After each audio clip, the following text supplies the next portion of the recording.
I'm an expert in the ancient world, in ancient Gnostic and Nagamani literature, and I do a little bit of research on that very, very heretical collection called the New Testament. What I'm saying to you today has mostly already been published in my book Understanding Gnosis. This is Gnosis and Politics, and this is a good time to talk about Gnosis and Politics. The subtitle of the talk is Testing Transgressivity, but the overall question is how would a Gnostic, a modern Gnostic, engage in politics? What can we learn from ancient Gnostics about how to deal with the archons? So my first observation is just that politicians and demons have always been connected.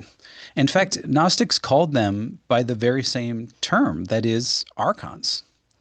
Now, you could be a human archon or a superhuman one, and sometimes you could be both, as we see in 1 Corinthians 2:8, that none of the archons of this aeon knew him. If they did know, they would not have crucified the Master of Glory. This Master of Glory is, as you know, the Christos. But who are the archons, often simply translated as rulers? Here, they could be human, they could be demonic, they could be demon-inspired humans.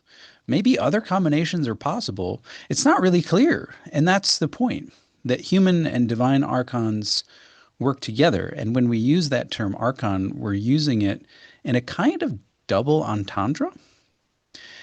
Now, because of the belief in evil archons, Gnosis provides a special lens through which to recognize real structural evil in the world. And that's important because we can use it to see the prevailing ideology as what it is. It's a construct, a web, often a web of lies and justifications for human privilege and greed that are constructed by a certain class of people. And as Gnostics, we, if I can say that, have the ability to see that practices of censorship and the habit of self-censorship are very problematic within this system. We have a deep sense that mainstream reality is, well, deceptive. The system isn't fair. It marginalizes people like us, and it doesn't allow most people, normal people, even to reach their full potential, to develop their new values, their superhuman traits, their modes of knowing. And that's a problem. Essentially, it's the old Garden of Eden scenario where we are all in some way kept from that tree of Gnosis. So what is the Gnostic response to our modern archontic systems? Is it all-out revolution? Should we be blocking bridges with our cars, assuming we have cars? Should we be buying guns? Should we just become anarchists or something else, maybe? One could argue that that great Gnostic Jesus was a political revolutionary. Otherwise, it's hard to explain why the Romans would have taken so much trouble to kill him. But Jesus's followers, for the most part, weren't political revolutionaries, and neither were Gnostics. Their revolution was, I think, of the mind. They weren't quietists, but they were often quiet. They engaged in more subtle forms of resistance. In general, we can say that Gnostics strove not to do battle with the archons directly, but often simply to get past them, to slip by if possible, or to confront them only if necessary, but not with slings and arrows, but with passwords and signs, glyphs, as it were. These archons were depicted as planetary powers, but we should not draw too sharp a distinction between the rulers of the air and the human potentates in actual palaces. That boast of Yaldabaoth, I am a jealous god, there is none besides me, could be an allegory directed against any big-headed emperor. The lower rulers, whether they be human or divine, suppose that they have power when in fact they are weak and ignorant, and they know it. Overall, we get the sense that Gnostics treated rulers with a sense of quiet contempt. Rulers are there to keep order, ostensibly, to protect and even to heal, but they are also characterized in the literature by lust for dominion, and they themselves are controlled by systems of rank. They have been entrusted with power only for a limited time, and those who do not recognize their subordinate status and who fail to rid themselves of pride will receive judgment for their ignorance. It's time that gives perspective. The iron fist of Rome is now seen for what it is, a wisp of smoke, and her glory is largely encased in museums. Her majestic buildings have all decayed, mostly, into lonely, half-broken columns. Gnostics could actually see this in their own time. They were citizens of another kingdom, citizens of light in a regime of darkness. But in this respect, Gnostics were no different from many other Christians who felt that they had been transferred into a kingdom of light. Certainly, Gnostics were no more harsh than the author of Revelation, who spoke of Roman emperors as many-headed monsters, who imagined Rome as a pampered whore, as it's called Babylon, and who celebrated her fall with a gleeful triumph. So, to someone in our day and age who says, our new ruler is doing some really bad stuff, the Gnostic responds, when have rulers ever not done really bad stuff? Gnostics have lived and thrived during the cruelest of empires, and I would argue that for them, the cruelest empire was the Christian one. To the Gnostic, evil archons, that's redundant. Good rulers are the surprise. And good rulers are very rare and relative. For even good rulers must use the forces of violence and economic privilege and death sometimes to maintain the boundaries of their own domain. The first and best resistance to tyranny is to imagine a world, a real world, where those in power are like prepubescent bullies plotting dominance over the playground. Visions of the real world, however we conceive of it, relativize even the most terrifying tyrants. The archons rule Earth, or a patch of it. They think that they're something great, but the heavens above them cascade like layers into an infinite upward abyss. In the true world, the true dimension, the archons don't have anything worthy of the name power. They don't know that they are in the cave of shadows and have no idea what's outside of it. Gnostics imagined the real, and when they saw it, actually saw it, then they recognized that the rest was child's play. So physically, though, one's mortal body belongs to this realm. There's no getting around that. The archons can own everything in this realm, and including our bodies. But what they don't own is that inner castle, the divine spark. Indeed, they don't really even know what it is. They only sense its power. So one could call Gnostics dual citizens, but that's probably not correct. They perceive themselves rightly as strangers and aliens, even as they make full use of their culture's resources. Theirs is not a divided loyalty, but a singular devotion to reality, such that they are prepared to lose everything in this world. That's the hard bit. What about concrete involvement in politics? I mean, we do now belong to democracies, at least in theory. In this regard, I think we're limited because of our sources. Actually, Gnostics in antiquity were greatly limited. No Gnostic ever voted for the emperor in antiquity because no one voted for the emperor. He was appointed by oligarchs and armies. And no Gnostic ran for political office because the vast majority of people couldn't run for political office. Only wealthy and established citizens, aristocrats, could be candidates. It's interesting that in the Gospel of Thomas, saying 81, we have the saying, whoever has power should renounce it. In the earliest period, it seems no one had any real power to renounce. Only later do we hear of Gnostic power brokers. For instance, a 4th century man named Eutychus from Armenia is said by our friend Epiphanius to have joined a group called the Archontics and to have recruited rich members to this group, even a woman of senatorial rank. Among those attracted to the Valentinian Marcus was at least one rich woman said to have been clothed in fine raiment, and Flora, the correspondent with Ptolemy the Valentinian, may have been a noblewoman of some kind. If Gnostics didn't lead cities, they were still leaders and managers of their own organizations. Some of them, like Marcionites or Valentinians or Manichaeans, built communities which lasted for generations. They involved themselves with real people. They managed real crises. They networked with each other. They were Catholic in that sense. Now, heresiologists were always complaining about Gnostic schools because these schools looked a lot more like churches. Tertullian observed that as wasps make combs, honeycombs, Marcionites build churches, and this Marcionite church might have been the very first Catholic, that is, universal church, in the sense that it was just so well networked with every region of the empire.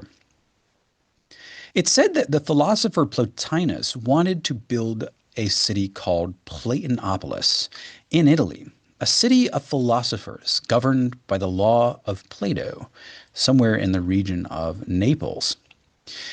It's also said by Porphyry that the Emperor Gallienus almost gave him a city that had been abandoned, but courtiers at Rome squelched the deal. Would Gnostics, if they had the clout and the cash, create an earthly city called Gnosopolis? Maybe. Like all human groups, Gnostics sought community and they constructed rituals to bind together actual communities. But it's quite rare to hear of ancient Gnostics living in what we call communes, which can be thought of as rather isolated and highly controlled societies. Gnostics were not like some modern cult leaders who demanded that you have to cut yourself off from family and friends and go out into the Canadian wilderness.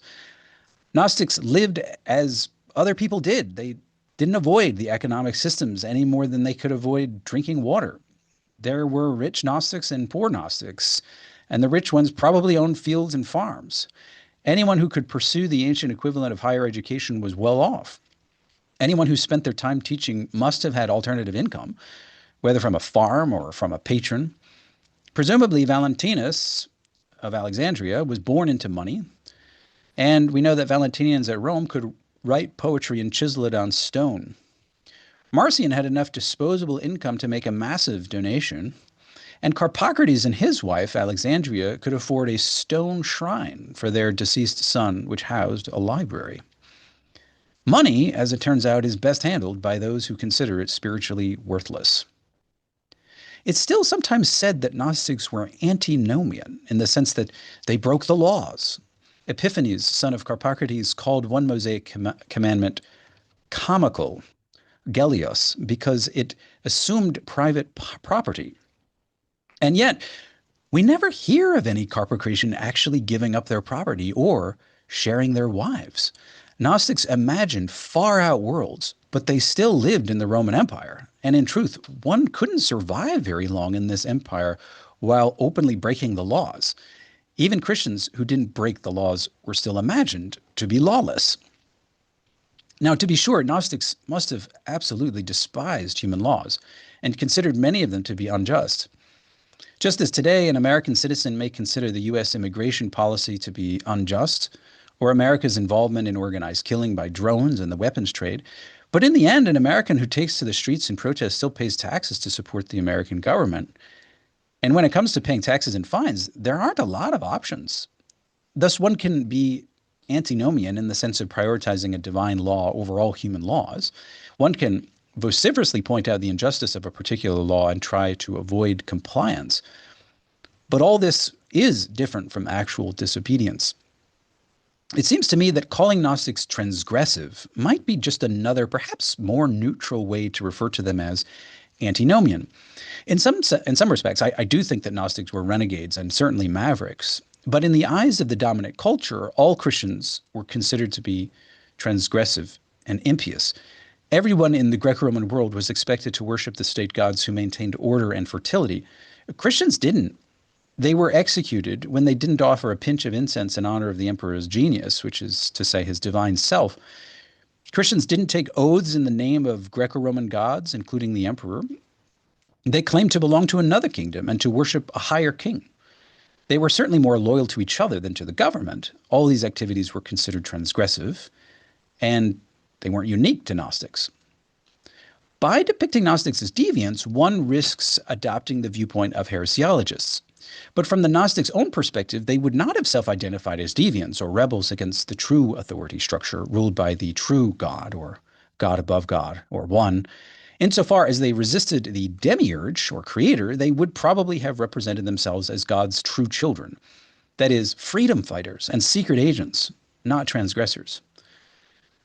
What is transgression for one is affirmation for another. And what is the disruption or form or institution for some is the assertion of identity for others. I get this from Julian Wolfries in his book called Transgression. So when studying the Gnostics, we should not take the perspective of the official normative viewer. We should respect Gnostic self-definition. When we read Gnostic texts, we see that Gnostics deplored disobedience and rebellion, the unwillingness to submit themselves to the source. They actually lauded the faith and obedience that arise from hope. Here I'm quoting directly from Nag Hammadi sources. They distinguished words of unrighteousness or lawlessness and words of righteousness. Jesus says in the first revelation of James, cast away from yourself all lawlessness. And according to the gospel of truth, one who is lawless is nothing. True freedom means living without sin. And yet Gnostics willingly became slaves out of love for those who do not yet have freedom of knowledge. Were Gnostics actually more transgressive than your typical Christian? Well, I suppose from the point of view of their opponents, they seem to be. To Irenaeus, for instance, it was blasphemous to identify the Creator with a lower being, and it was certainly dangerous to think of him as evil or ignorant or boastful. If stories of evil creators were hidden transcripts which served to critique actual human governments, then one might well imagine Gnostics as in general more transgressive than other Christians. But that being said, one can equally consider the book of Revelation to be a hidden transcript against Rome. And honestly, there's a cottage industry in the New Testament studies applying anti-imperial lenses to other kinds of Christian literature. The fact is, all Christians could imagine human governments and Greco-Roman religions as temporary demon-inspired systems destined for destruction. Christians, Gnostics included, seem to have functioned pretty well while living and traveling in the Roman Empire, performing various occupations without drawing any unwanted attention at all. So even if Gnostics had a transgressive orientation, that orientation wasn't unique to them, and it hardly meant that they discarded ethical behavior. Plotinus famously distinguished between lower, that is, civic virtues, and higher, purifying virtues. He advocated civic virtues as a preparatory step for purifying virtues and claimed that the civic virtues increased godlikeness. It seems that Gnostics put the emphasis on the purifying virtues, which dislodged the true self from the body and prepared the mind for its exodus from the world. But that didn't mean that they didn't help an old lady across the street. They did that too. At the same time, any attempt to recognize goodness and to realize it in this world really is actually a political act.